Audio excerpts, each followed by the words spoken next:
Hi, I'm BJ, and this is the Arcane Alienist Podcast.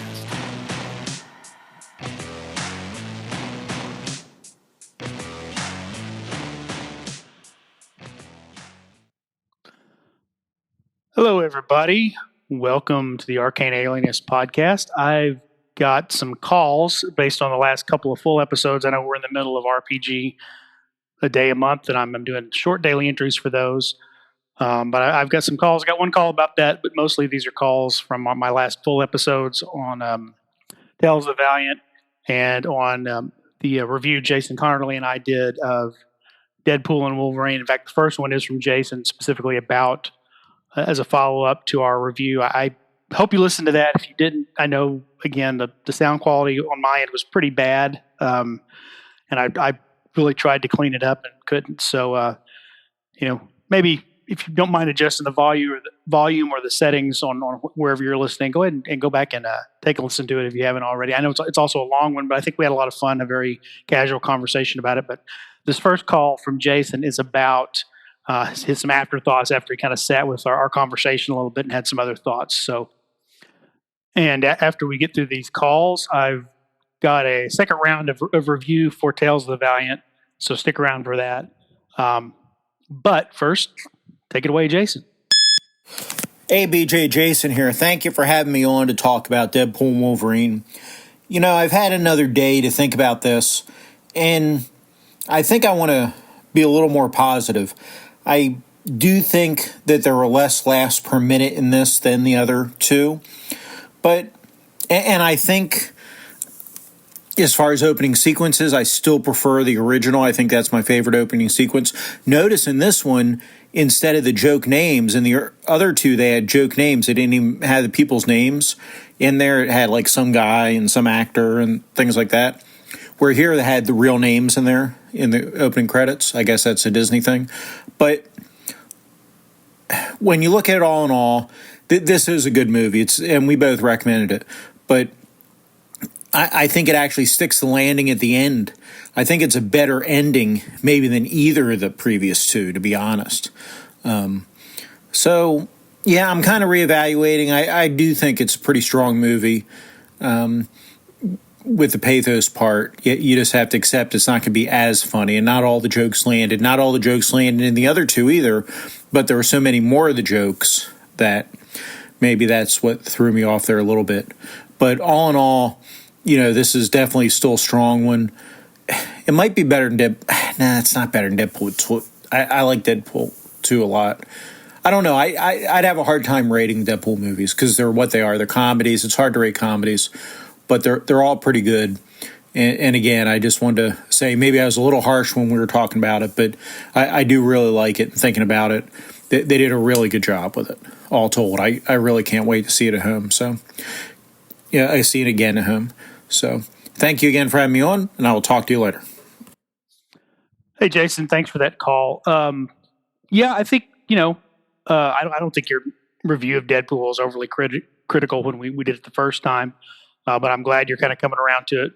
You know, as you think about it, sometimes I do the same thing. I'll have an initial reaction to a movie, and the more I sit and think about it and kind of replay it in my head, even before I've had a chance to see it a second time, I'm like, oh, you know what? That movie was better or sometimes worse than my original impressions walking out of the theater or for the first day or so after I've seen it. So, but thanks for the call. Yeah, I think I think Marvel, to me, to really do Marvel justice, when I'm thinking about Marvel comics, you've got to have that proper blend of humor, drama, pathos, character development, and thrill and excitement and action. That really Marvel comics do, I think, well, and DC comics as well. I think like superhero comics in general, but when I think of Marvel in particular, I think of a lot of the stories aren't as always big and epic as sort of the DC characters are kind of cut from classic heroic archetypes, and Marvel's they're in there, but they're a little more I don't know, modern, I guess. It's kind of been traditionally the distinction between DC and Marvel. I think that eroded, at this point in time. But Marvel comics have always been to be fun. I think the question is what kind of fun, because drama and horror and not everything that's fun is necessarily funny. And I think that's the trick of kind of getting the vibe of Marvel comics is balancing that and knowing with which characters you're dealing with. A character like Spider-Man, a character like Deadpool, a character like Howard the Duck, they need to be funny a lot versus characters like Wolverine or the Punisher or Ghost Rider. There's humor in there, but they sometimes come with a little more dry humor and a little more the situations are kind of humorous, and then there's also a lot of other stuff that goes along with those characters.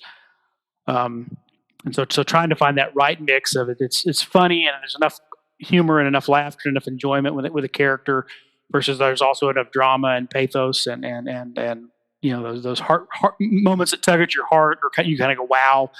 I think Guardians of the Galaxy 3 threaded the needle on that, where it had your traditional Guardians of the Galaxy James Gunn silliness and humor and stuff that had you cracking up.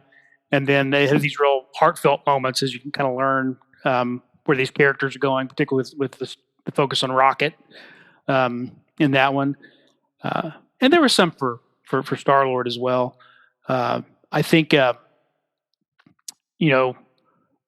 probably the egregious example we would all point to lately has been Thor: Love and Thunder, where they amped up the humor a little too much and lost sight of that other part of it. Whereas Thor: Ragnarok, even though it leaned more into the comedy side than some of the other Thor movies and some of the other Avengers sort of characters movies, it still balanced it enough with other things that it was still good and enjoyable, not too far afield. But then Love and Thunder really went overboard. So hopefully they'll course correct if they're going to do another Thor movie.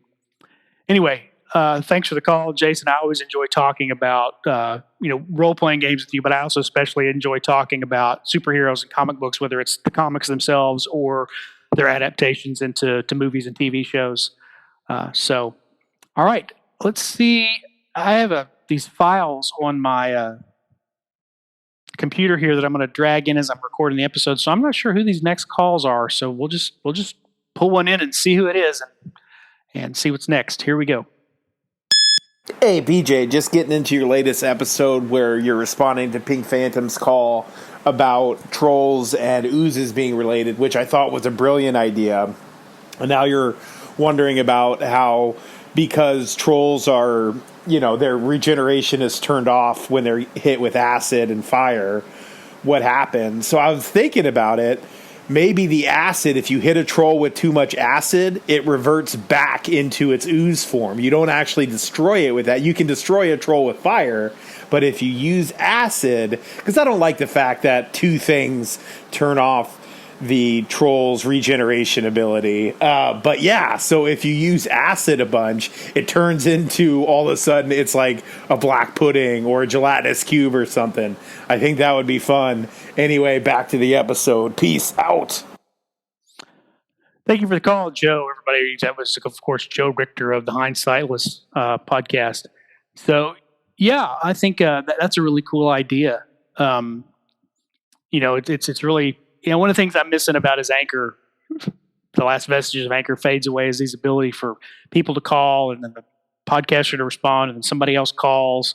And there's just this sort of asymmetrical discussion that goes around where several of us will weigh in and weigh out. It's like a living message board that everybody else can just listen to. But thanks for the feedback on that, Joe. And yeah, that is a really cool idea. I'll have to make a note of that for potential future reference. I do think this next call is from Joe, but let's see. Yo, BJ, so I know we're not really doing call-ins for RPG a day because that can get a lot, right? But maybe you can use this, maybe not. I'm calling because I want to let you know that I also know what it feels like to feel a little uncomfortable when your character has the spotlight, for most of a session.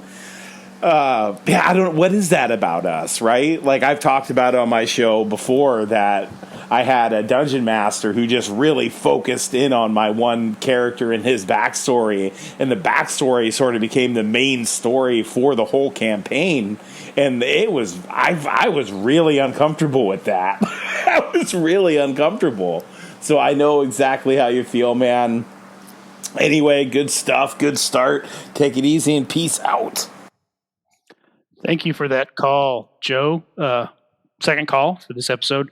Yeah, that is weird that would be really weird to have an entire campaign focus on your character when there are like, 3 or 4 other players who also invested some time, hopefully in their background. I don't know. Was that a campaign where maybe you had given the GM some stuff to work with and nobody else did? And so that just kind of naturally, every time he wanted to sort of ground things back into the campaign world, it was your character that had sort of some established story to work from. But other than that, yeah, that would be odd to do that. I mean, it was uncomfortable enough for me just to end a session and realize, hey, we really kind of focused on me this session when we typically don't focus on just one character. But I trust Carl will work everybody else's backgrounds into the things eventually, so we'll all get our moment in the spotlight. He's a great game master. So, but yeah, that would be weird to session after session after session. You're kind of the main character, and everybody else is just supporting cast. Particularly because that's if you look for good advice on running games time and time again, the advice you get is don't let one player's character be the main character. It's everybody sharing the spotlight and taking turns. So yeah, but thanks for the call. I know I got another one from Joe in here somewhere. We'll see if it pops up next or if it's somebody else. Hey BJ, Daniel Fans, keep calling in. Just listen to your Tales of the Valiant, or is it from the Valiant? Of the Valiant, I think. Review. Pretty cool. I like the way that you handled it, actually, looking at kind of the updates and how it meshes with 5e. I think most people probably listening to the podcast have some experience of 5e and whatnot, so that really helped a lot. It's interesting. The luck thing, I'm not sure. I'd have to play it at the table. I tend to not like things that, oh, you didn't use it, you're going to lose it. I don't like that kind of stuff. I feel like just having a cap on it probably would be fine for me. But again, to each their own. As far as the rest of it all seemed fine. It was really interesting, though. What spurred me to call was you had said, talking about some of the backgrounds in 5e and how like the Outlander background kind of steps on the toes of the druid, possibly, or the ranger. And then later, that I was listening to you later, and then you were talking about the 12 standard classes. 12. And of course, I've been playing OD&D, and I have 3 classes. And then to me, I'm like, oh, 12. And then you read through them. I'm like, oh, yeah. But then I started thinking, could you do what maybe isn't working well in the 5e situation because it's making people causing the toe stepping, but have just 3 basic classes. So you don't have your ranger or your druid or your illusionist, your warlock, but you have backgrounds that give that flavor. Now, when you make your character, you've got 3 character classes, right? You're a fighter, you're a magic user, or you're a cleric. Then you can choose your background. You're an Outlander background? Fine. You're a ranger. You're a ranger cleric, right? You're basically a cleric that doesn't use pointy weapons or whatever, right? You're or maybe you're a druid at that point if you do Outlander plus cleric. But you could be a magic user ranger in a sense, right? You wander the land fighting on the borders using your magic. Or you do something where maybe one of the backgrounds where you made a connection to some kind of otherworldly being. It doesn't mean you have to be a magic user, right? I mean, I know warlocks are spellcasters in 5e, but you could just be a fighter that gets their strength, right? It could be a lot of flavor, that they get strength and guidance from this otherworldly being. So it's kind of cool. I mean, you got me thinking about that, and I thought, well, that's kind of neat, because when it comes down to it, a barbarian, a ranger, and a paladin, and a fighter are all just fighters. Really, I would say a rogue is a fighter as well in 5e, and there's no thief, but maybe that's controversial. But anyways, I think that these extra classes are cool, but I wonder how much we need them if we use the backgrounds. Maybe that would give you more to play with. Anyways, just my thought, and great listening to the show. I've been listening, I just haven't been calling, so really enjoying it. I'll talk to you soon. Thanks for the call, Daniel. Back when 5e was kind of in its early stages, and I was playing with different people, it occurred to me something similar to what you're talking about, particularly something that a lot of people want out of modern D&D. I've heard people say they would love to have particularly a ranger that doesn't have spells, where this is just a a warrior who is attuned to nature, and maybe it's not just a complete lack of supernatural or spiritual abilities, but that they don't cast spells. Because when you look at a lot of the fiction of Rangers, of course, we're primarily talking about Aragorn from Lord of the Rings as the original inspiration. But even if you look at the D&D novels, characters who are Rangers, none of them ever cast spells. Drizzt Do'Urden never casts a spell that I can recall in any of R.A. Salvatore's novels. He uses some magical abilities, but they're because he's a drow. He doesn't use ranger spells. And I think Riverwind from Dragonlance, you never see him use a spell. I think the main character of the Moonshae trilogy, Tristan, is when they've statted him out as a character in some supplemental, they say he's a ranger. You never see him cast a spell. But you do see them use tracking and sort of their knowledge of nature. So with 5e, I was always like, hey, if you really want to play a ranger that doesn't explicitly use magic or spells, you do have this ability to kind of build a mobile, more lightly armored skirmish type fighter and take that Outlander background, and now you have effectively a ranger, or you could use the rogue. Even the thief. They've now got a scout subclass and later, but you could take that thief background and take that Outlander, and now you've got sort of a highway robber or a bandit or maybe a wilderness scout who's even more reliant on stealth and ambush and surprise and things like that. So that's a very good point. Fewer people have said they would like a bard that doesn't use spells.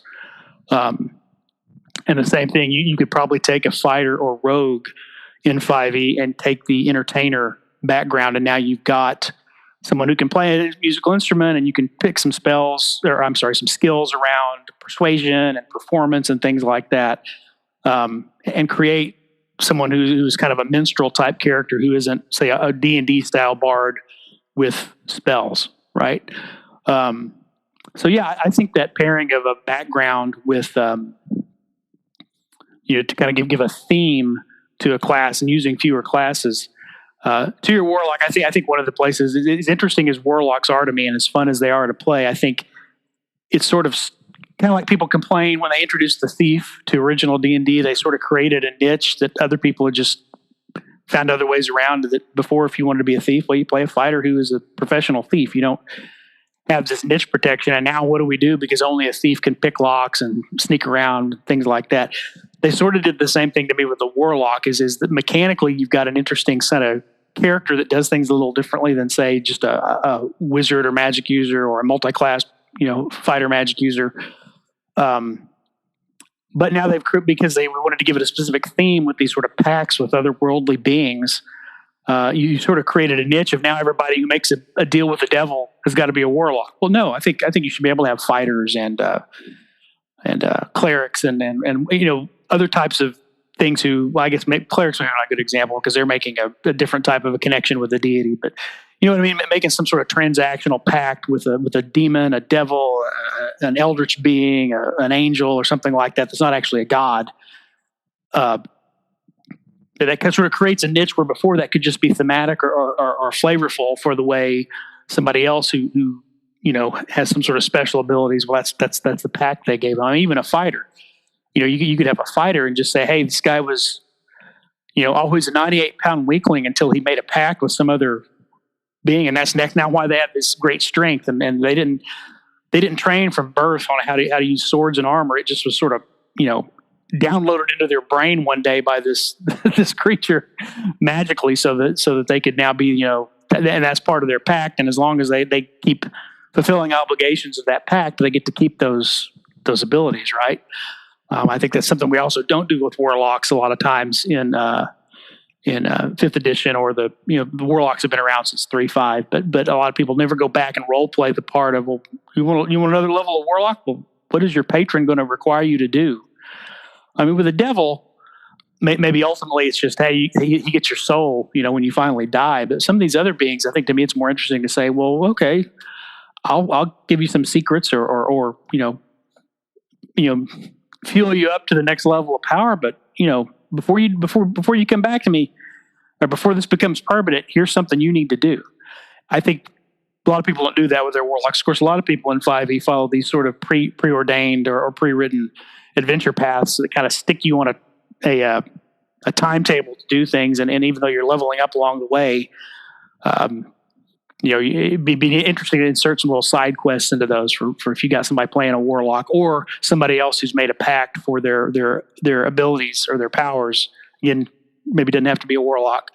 So yeah, I think there are other ways to sort of create these classes without having to have 12, 13, 14, 15 classes. That's a really good point you bring up, Daniel. And there are even ways to do it in the game if you want to, using backgrounds, feats in 5e, or I guess what we would start calling backgrounds and talents in Tales of the Valiant. But I think everybody at the table has to agree, hey, just because it's in the player's guide or the player's handbook doesn't mean that it's fair game. We're going to try to, let's try a different kind of thing where the challenge is to build these characters using fewer classes. So anyway, great call, Daniel. Great idea. You always make me start thinking more deeply about stuff. So good to hear from you, and I hope we'll talk to you again soon. All right, let's see who this next caller is.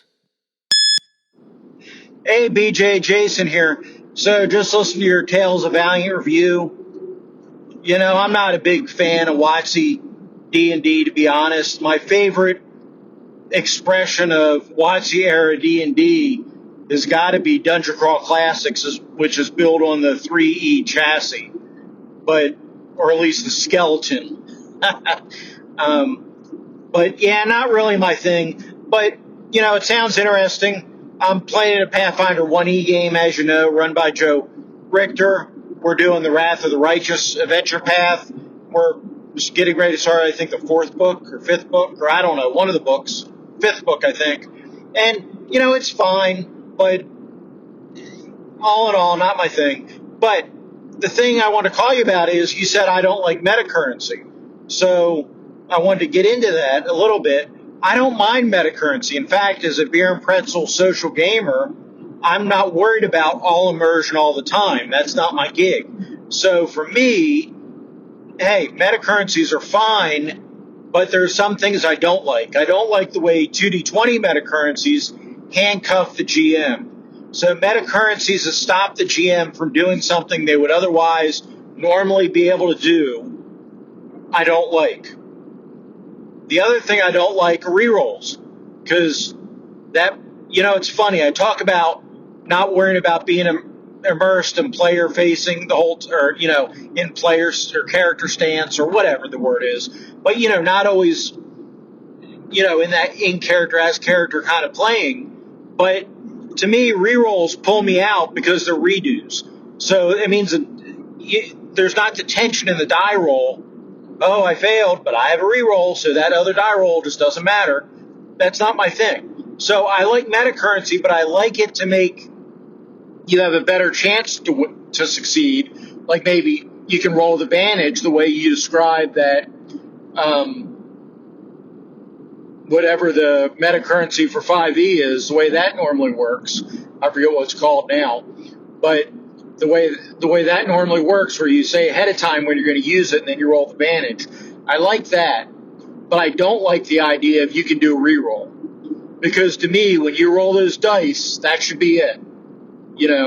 Everybody's pucker factor should go up, and whatever the die rolls, you're stuck with it. That's what I like to see. So I'm okay with metacurrency, but I don't like redos, and I don't like handcuffing the GM. So I just wanted to clarify all that. And thank you for putting your show out, and I look forward to what you do next. Hi, Jason. Thanks for another call there. And you know what? I just realized I didn't really speak to Daniel's comment about luck running out or potentially losing luck if you don't use it. So maybe I'll cover that point and what you're talking about right there. Yeah, so for Tales of the Valiant luck, it is just a bonus where you could bump up your result. Although alternatively, after you make a check, you can spend 3 luck to re-roll a d20 used for that check. So, in 5e advantage, you're supposed to declare before you even know what the result of the die is that you're going to use your advantage. So you just roll both die and take the better one, and you don't have any sense, like, a re-roll would be, like even if the GM doesn't tell you the result of that roll, you can look at low die roll, go, oh no, I doubt that's going to work. Let me roll this other die. So that would be where I would make the distinguish of rolling with advantage, before you roll versus getting an immediate re-roll. So yeah, I think if you like it, great. If not, that's probably not for you. With the spending, it really doesn't really say in the book whether you have to know beforehand whether it was a success or failure if you want to spend luck. How I did it, I could be saying it wrong, but I believe how I did it when I ran Trails of the Valiant was they would roll, and I don't think I would say whether it worked or not. I would just say, if it looked like it was kind of a low roll, I would say, do you want to spend any luck on that? Of course, I'm probably telegraphing that it wasn't going to work. So if I'm going to do that in the future, I probably, if that becomes just part of procedure, you rolled a 13. Would you like to spend any luck before you find out what happens? That way it's not a re-roll or a redo of failure. You could also say, I could also do that with the re-roll and say, do you want to spend any luck to change that number? Or do you want to spend 3 luck to roll again? And just say, you tell me, without trying to give you any kind of hint of whether you had already succeeded or failed. Although some players might not like that. It's like you feel like the DM is tricking them into spending their luck when they didn't need to.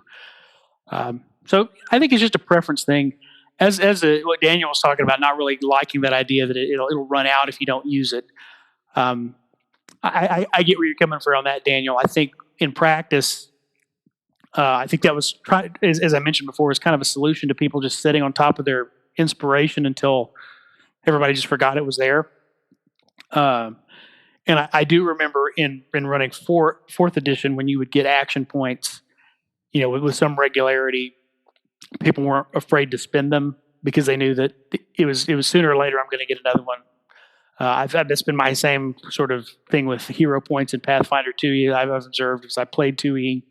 Of course, in Pathfinder, you're never going to lose your hero points. You just so that may be different there. So it seemed to work okay, but again, time will tell whether that runs smoothly at the table or whether it creates other types of headaches that aren't foreseen yet. So anyway, thank you, Jason, for that call. And let's see, we got one more call. This must be the last call from Joe. Let's take a listen.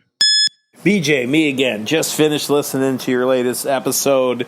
I already sent you a message about Phantom's awesome ideas about trolls and oozes, but this is about your review of Tales from the Valiant. It sounds awesome, man. Your excitement for it's palpable. I can feel it. I just love that stuff, right? That's sort of how I feel about the setting that I've been exploring for Pathfinder, the Lonely Coast setting. I don't mind Galarian. I think it's fine, but I think this setting is very cool. So I totally get your enthusiasm for Midgard and for the game in general. I 100% support you supporting Cobalt Press from everything I've heard and checked out from them. They are a fantastic company, just like you said. And yeah, man, it sounds great. I wish you the best of luck. I hope it goes well. Your idea of running the Dungeon of the Week up to 6th level and then using Dark Tower, that's awesome, dude. That sounds super, super fun. Anyway, man, good luck. I'm stoked for you because you're stoked, and that's awesome. And yeah, man, I'll see you very soon. Peace out. Thank you, Joe. Thanks for the kind words there. Yeah, it's always cool when you find something that just sort of you can feel a little enthusiastic about or excited about.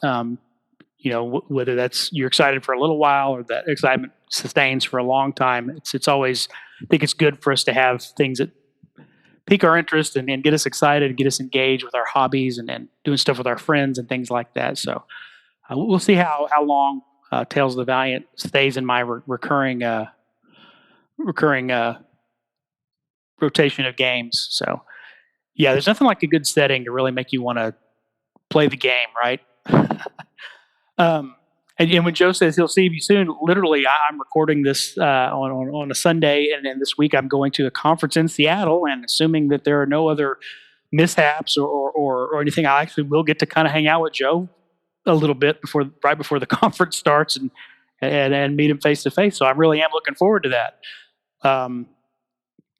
All right. Well, that is it for my calls. I want to thank Joe again for his calls, Jason for his calls, and Daniel for his call. I will put links to their podcasts in the show description. And now I've got one last segment. The sound quality on this will change. I don't think it's going to be bad like the Deadpool and Wolverine one, but it will change a little bit because I recorded this earlier on my phone while I was, just kind of sitting around waiting. I think I was waiting on something with my family, and so I had a few minutes, and I recorded these final segment. And this is some follow up for some things on Tales of the Valiant I didn't cover in my previous episode. So let me tag this in here, and that'll be it for this episode once we're done with that. So here we go.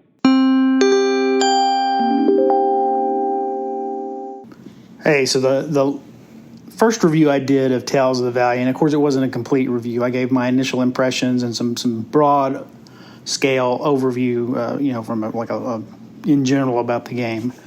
I talked a little more detail about how lineage or species work in conjunction with backgrounds, heritage, things like that, and about the classes that exist. And then I talked a little bit there at the end about weapons and how they've changed weapons. And I think that's because I had a fighter, at the table when we played it the first time, and so those were fresh in my mind. But I wanted to go through and talk about some of the other big things that you might see that I didn't get to in my first review of it. So there's some minor changes to equipment. 2 or 3 pieces of standard kind of equipment that you think of existing in 5e. Or maybe, I think they made a Morning Star a versatile weapon, so you can wield it in one hand or in 2 hands. Ringmail is an AC-15 instead of 14. Just little tweaks here and there that you want to read it. You don't want to just assume everything, but it is the same. But it's sort of right there in the description, right there in the table. So it shouldn't. It's not hiding anywhere, buried where it would be real surprising to find that out if you glance through the book. Big thing is, I guess it's a big deal. They've dropped electrum pieces as a form of currency, just so you're back to copper, silver, gold, and platinum. Each one 10 times as valuable as the one before it in the order there. I mentioned magic items are in the player's guide. They have done some things with tools, with the kind of toolkits you can get. You have proficiency in certain types of tools. The player's handbook in 5e kind of left it up to, it wasn't always real clear exactly how those are supposed to work. They've given a little more guidance on that in terms of how tools work, and there are certain things you just need the tools to do. And so that's where you go to the tool proficiency as opposed to trying to hang it on some kind of skill. And with each toolkit, it gives you a couple of options or a couple of ideas for which ability scores would be useful depending on how you're using the tool. So it's not just stuck to one ability score. And it gives you 3 or 4 things that you could do with those tools with some suggested difficulty classes for the rolls for those types of activities. And then there's not an exhaustive list on every tool. It at least gives you some kind of anchor points to kind of see, that's how you would use this type of tool. I think anybody who's been playing D&D for a long time, Thieves' Tools, we kind of know what we're supposed to do with Thieves' Tools. This kind of fleshes out what you can do with some of these other tools, and they've combined a couple of them. Like the herbalism kit and the poisoner's kit from 5e, they've just combined that into herbalist tools. So anytime you're working with herbs, natural materials, compounding things like that, whether it's to make poison, whether it's to make poultices to help heal, or other kinds of brewing things, they've combined that. And there's a couple other things where you can look. This conversion guide is free from the Kobold Press website, so you can get it and take a look at it. Probably the other biggest change, though, is to spells. Now, most of the spells themselves are familiar that you'll find, but they've recategorized some things a little bit. I think I misspoke last time where I said they've done away with the schools of magic. They haven't. The spells are still designated as like necromancy, evocation, illusion, things like that. So those are still there because there are effects that key off sort of the type of magic or the school of magic that may that a spell or an effect might be coming from. So that's still there. I misspoke last time. What they have done, though, is they've gotten rid of specific spell lists for every class that uses spells. And that's a move that you also, if I understand correctly, they're headed to in D&D 5.5. Is they're also moving away with spellless, and your class will just be able to cast a specific type of spell or draw on a certain source of magic is what they're calling it in Tales of the Valiant. And we're kind of familiar with this with the arcane divine distinction that's been in D&D for some time. So, arcane casters, they have to put together these complex calculations and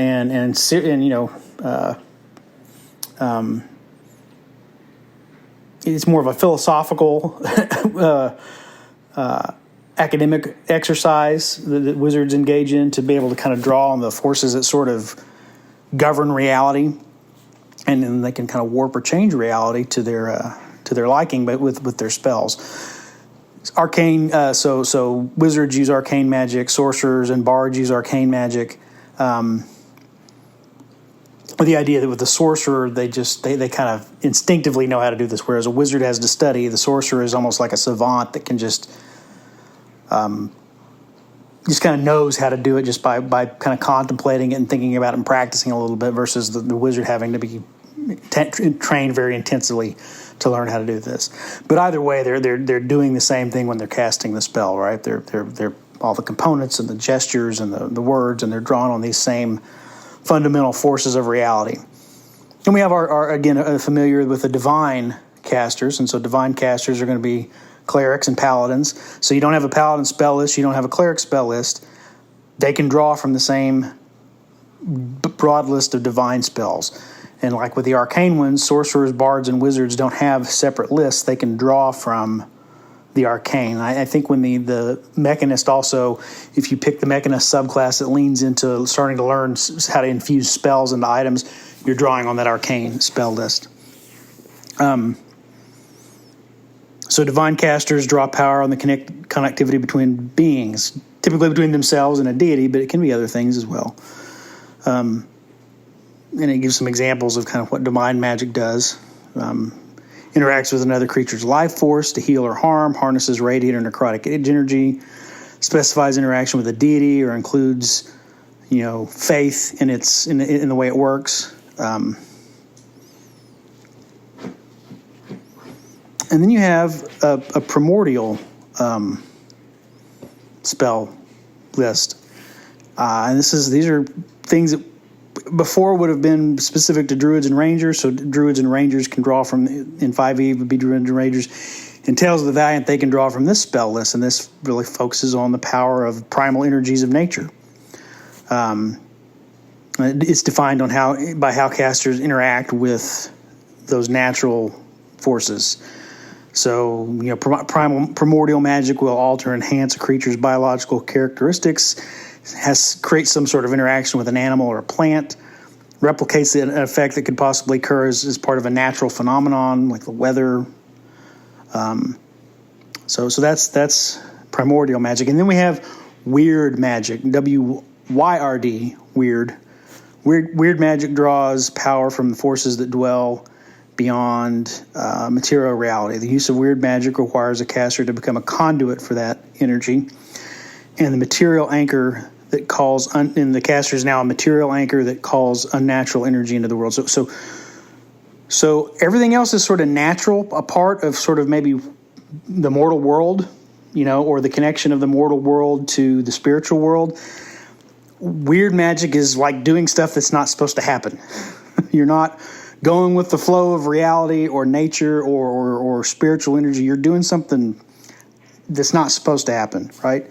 The caster is a material anchor that calls unnatural energy into the world and then shapes into the caster's will. Weird magic always breaks the physical world to allow forces from beyond to creep in. So it might be a weird if it summons a creature from a different plane or realm of existence. It harnesses energy that isn't elemental in nature or divine in nature. It allows travel between different places of existence. And it appears, basically we're talking about warlock magic. Now what this does, though, as the game, I believe, expands in the future, if they want to add subclasses, you could see where they might add a subclass of a sorcerer and tell you to use the weird magic instead of the arcane magic because it's a sorcerer, but they're somehow there's some kind of mutant that is tapped into some eldritch forces. Get kind of a Cthulhu vibe going on there, right? You probably see that, or at least I can. So those are the big differences there in terms of how spell lists work. The spell lists are based on the source of magic, not a class, and then multiple classes that have similar types of magic now will just draw on this broad spell list. Some of the subclasses, like clerics, when they pick a domain, they may get a handful of domain spells, or a druid may get a handful of spells unique to their druid circle that come off these other lists. But it says, for the purposes of your character, this, say for a druid, this spell you're casting that is typically considered a divine spell is considered a primordial spell for you. Or that a bard might have, something that isn't normally on the arcane, and they say, well, since you're a bard, even though this is maybe coming from the divine or the weird, it's considered an arcane spell for you. The other thing they've done, which is really neat, and the other place I've seen this is in Beyond the Wall, which really, Beyond the Wall, what you tend to think of as sort of taking parts of a Powered by the Apocalypse, but then going back into an old school kind of way of playing D&D. But they do this in Beyond the Wall, is that we have cantrips and we have spells and we have rituals. Now we have those in 5e. Cantrips are your weaker magic that you can kind of always draw on if you know how to use magic. Spells expend a spell slot. And then in 5e, the way rituals worked is they were regular spells that you could just expend a spell slot to cast, or you could take a longer amount of time and effort to cast them without having to expend a spell slot, perhaps. But there's always some trade-off. Like for clerics, you had to have the spell prepared for the day because clerics have this huge list of spells, right? For wizards, they had to be in your spell book, right? You could expend a spell slot, or you could cast them out of your spell book, taking more time. What they've done here is basically the rituals don't expend a spell slot. You have to cast them as a ritual. You no longer have that option of spending a spell slot and making it happen really quick. One of them I can think of is like Find Familiar or I think Identify are some of the ones that wizards could cast as a ritual, and it takes more time, or they can just spell slot and just do it. Here, if it's a ritual, it's a ritual. You just have to slow down and do it as a ritual. Which again, to me, harkens back a little bit to the way 4E handled rituals, which I thought was a good system. Actually, we don't talk a lot about what good things in 4E, but that was something I thought was kind of cool in 4E. So those are sort of the three things you want to know about a spell. You want to know its school of magic, because that tells you kind of how it interacts with other spells or with certain effects in the game. You want to know what source it comes from, because that tells you what classes can normally draw on that kind of spell. And then you want to know, of course, its level is also, if you're talking about, tells you what level you have to be to cast it. So I guess there's four things you need to know about a spell: the school of magic, the spell, the source or the spell list it comes from, its level, and then cantrips are always kind of 0 level, but for spells and rituals, you need to know whether it's a spell or a ritual, because that tells you how you go about casting and whether you need to use a spell slot for it, right?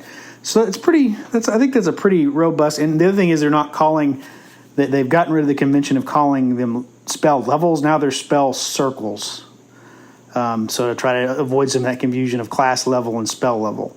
So at first level, a wizard or a cleric can cast spells of their type of the first circle, and at second level, they're still casting first circle spells. They just get a few more of them.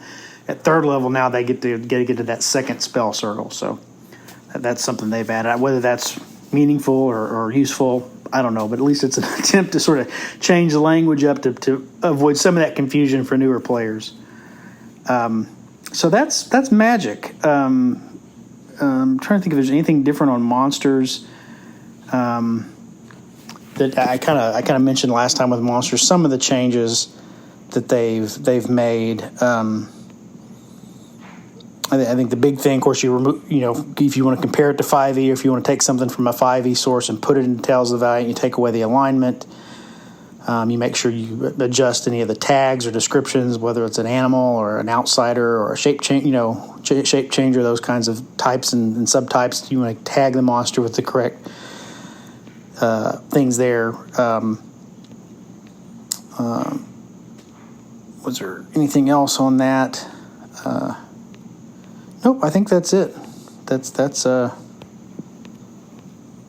big things with Magic. So yeah, that's Tales of the Valiant. I've got as I'm recording this, I've got another game coming up here in a few days. We're gonna take those same 3 player characters we did last time and put them through a second, kind of brief and layer that I pulled from Cobalt Press's one of their books of layers series. And we'll see how it works. I think we'll do that. That'll be another first level one, and then we'll bump them up to second level, and we'll do a couple of second level things. I'm trying to pick ones that kind of make logical sense, that they could follow one another and have them in the same kind of city location, so that if we do turn into a campaign, I'm going to pull. I think I want to run the Dark Tower that they've converted to 5e. But the Goodman Games has. When they get to 6th level, we can do that, and so I kind of have them adventure a little bit in sort of the same urban environment, so that we can start that campaign kind of there, and then move it out into the the ruins of the Dark Tower, which we can talk more about if we ever get that far. So, all right, that's it for my second half of my review for Tales of the Valiant. And I'm sure I'll check in and talk more about it as we play more and learn more about it here and there in the coming weeks. And real quick note, one thing I didn't talk about in that segment, this is an optional rule. This one actually comes from the Monsters Vault, so the monster book. And this is an optional rule, another meta currency, Doom. So at the start of each combat, the GM gains a special resource called Doom. And it's based on the challenge rating of the overall encounter. There's a little table that tells you. So when you're talking about these lower level, it's just 1 Doom, and then 0 to 4 CR, 5 to 8 it's 2. So for every 4 levels of challenge rating, you get 1 Doom.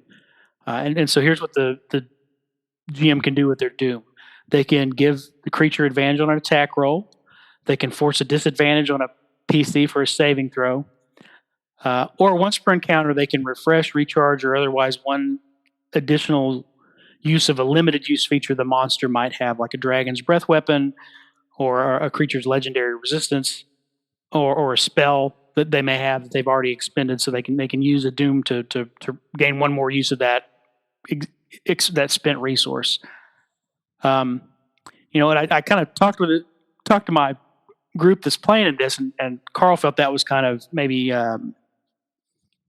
could be used in a very negative or heavy-handed way, where you completely take a PC specifically out of the fight by giving them disadvantage on a save. I probably wouldn't do that, since it's an option as a GM. I would probably only use this in a way where that disadvantage and failure of that saving throw would make something interesting or amusing, but not overly deadly or just completely undercutting what PCs could do. But that's me as a GM. I certainly wouldn't do it as a screw you to the players who were already kind of struggling, or who were going to to rob sort of a really interesting, exciting, wonderful moment from them. Certainly wouldn't do that. I think as limited as this is, again, as you're playing up to 4th or 5th level, you're only going to have 1, and then maybe as you're getting it into the 5th, 6th level, it's probably even only the boss monsters are going to have more than 1. So I think this may scale. Of course, again, with everything, time will tell. The suggestion here is that the GM consider using Doom if the combat encounter is likely the only combat the PCs are going to face that day, and they're well rested and have most of their resources. And so if you think they're just going to curb stomp the the monsters or the villains in the encounter, use Doom then. You have very experienced players who have mastered the system and are already kind of have that sort of player skill advantage. So you want to ramp up the challenge a little bit with maybe some more mundane things, opponents. Or if you have a large group, more than 4 players, you might use it if your players have extra magic items or resources, or if they've really managed to create some very optimized player characters that are tougher than average, or if the counter is particularly significant to the story and you want it to just be much more dramatic. So this is the final fight of the major story arc, climatic fight against a powerful antagonist, something like that. So I think judiciously this might work with a good GM, but again, you're giving the GM a little more power that isn't in the standard rules. So we'll see. But that's one other meta currency they've added to give the GM something to do. And this is presented clearly as an optional rule with some guidance on GMs when to use it and when not to. I think implying that you don't want to use this even if you're going to use Doom regularly, you don't want to use it in every single encounter. Maybe it was just important or significant or particularly meaningful ones, right? All right. Well, that's it. So thank you for listening. We'll close the episode out here. I'm glad you stuck with me this long. This is another kind of lengthy episode. But so until I come back next time, wherever you're out there, take care of yourself. Try to make somebody happy today.